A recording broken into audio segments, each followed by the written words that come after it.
Luffy is the character everyone calls the embodiment of freedom. But a subscriber hit me with a question that completely changed how I look at One Piece. It all started with a theory about Luffy's eyes turning red.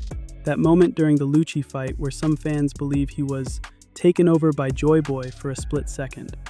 And then Edgar dropped this line, "Ain't being taken over the opposite of freedom?" That one question flips the entire story on its head, because if inherited will can take over your body, even for a moment, then how much of your freedom actually belongs to you? Shout out to Edgar Froze for sparking this video. Before we dive deeper, subscribe, like, and share, especially if you believe One Piece is more than hype battles and is actually one of the deepest philosophical stories in anime.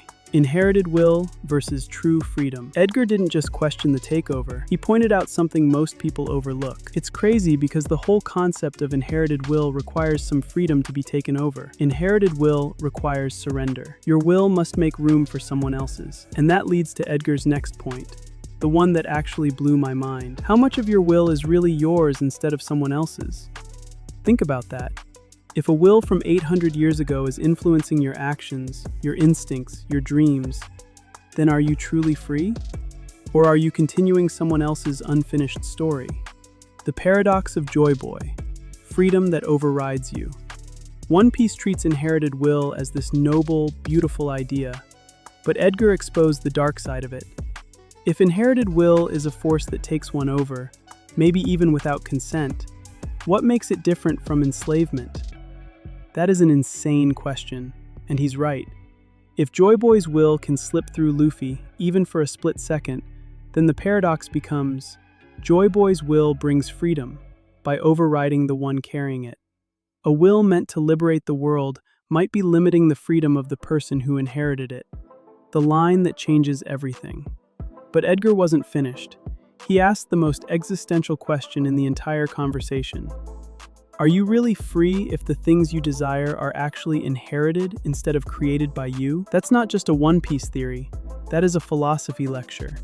And it forces us to confront something uncomfortable. If freedom is inherited, is it still freedom?